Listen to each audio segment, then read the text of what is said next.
Today's recipe for Nigerian foods and how to prepare them is on how to cook assorted meat stew. And I'll be enjoying this assorted meat stew with penne. You can enjoy this stew with rice, with potatoes, with yam, with spaghetti.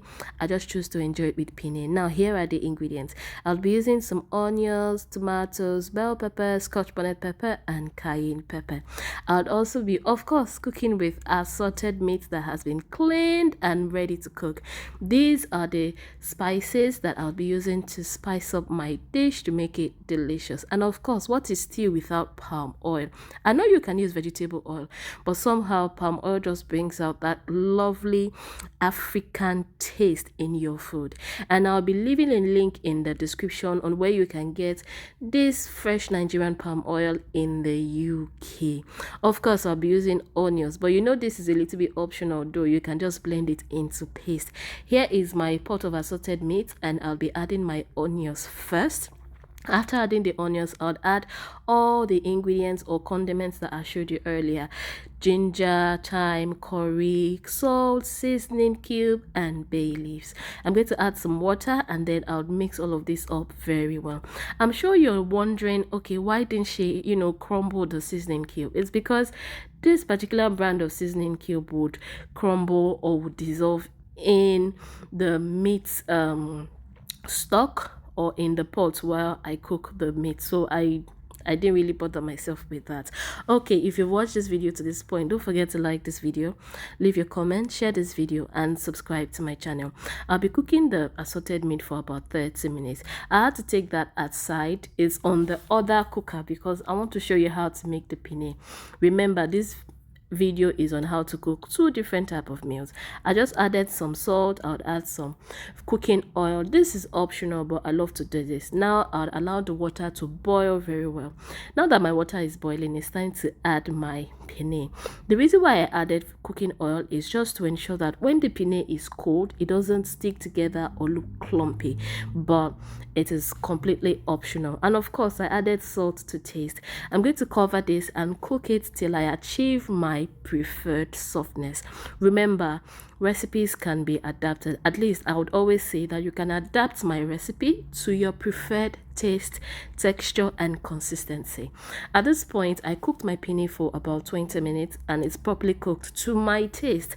Now I'll drain off the water by simply putting my basket in the sink and pouring my penne into the basket to drain off the water.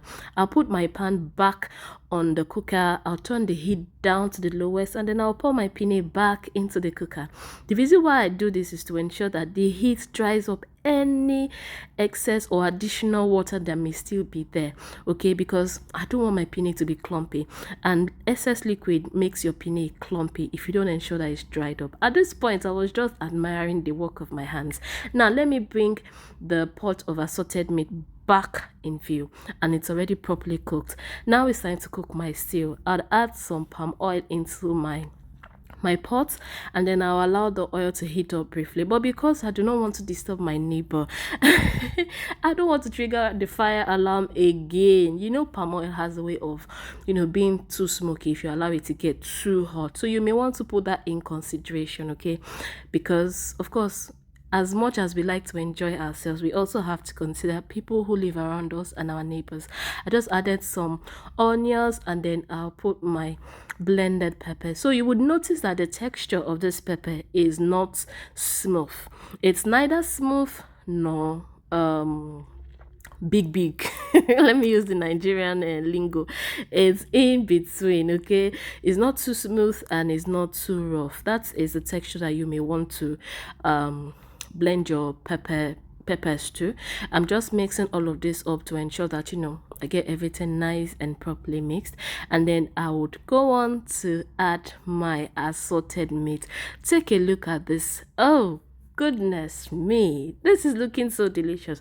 Okay, if you've watched this video to this point, I think I need to say this: don't forget to like this video, leave your comment, share this video, and subscribe to my channel. And like I would always say, If you're thinking of how to be a good cook at home, it's not so hard. All you need to do is practice, practice, and practice. And I would always love to read your comments on, oh, I tried your recipe, this is what I got, on the outcomes you get when you try my recipes. I mean, what could make me happier than that? Knowing that someone is out there trying my recipes, trying to adapt my recipes to their own taste, preferred consistency, and texture, and the fact that they actually like what they get. Oh, I'm happy. Now it's time to add my meat stock. So what is meat stock? Meat stock is that liquid you get after boiling your meat. If you are very interested in incorporating flavors, then I have to say that meat stock should be the number one when you are cooking your food, because it adds a lot of taste to your meals, especially when you're making African food.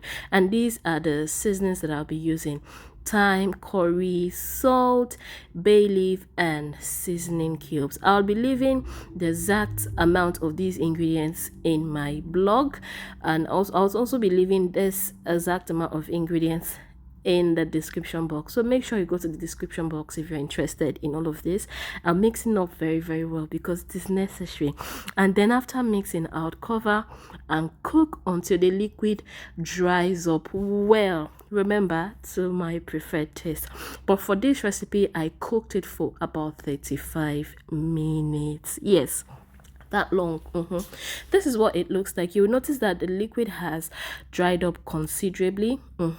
This is what you want to achieve when you are making assorted meat stock, or assorted meat stew, because you don't really want that you don't really want the liquid to be too much, such that it settles, especially when you're using it to eat rice.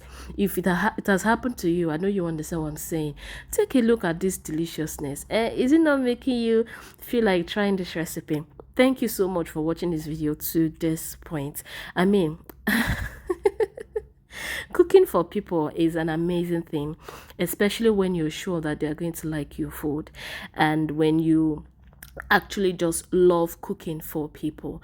Thank you so much for watching this video to this point. Thank you for always trying my recipes and spending your precious time to come to my channel, to look through my channel. It feels lovely to know that I have you here. And let me show you what my penne looks like. It was a little bit cold here, but take a look at it. See the way it stands separately. It's not looking clumpy and lumpy. Now remember, in my last video, I asked the question, why is it that people find it hard to treat people exactly the way they want to be treated? I have really been thinking about this, and I'm still wondering, what is so hard, in just doing the right thing? I mean, we all know what the right thing is. Yes, if something doesn't feel right, if someone does the same thing to you and you know that you will feel bad, why don't you just do the right thing? Treat people well. It's not so bad. So this is my mantra for the week anyway. I'm going to show gratitude. I'm going to express gratitude. I will be thankful. Another thing that I would do is be kind and take care of people who take care of me. Remember, good food should be enjoyed.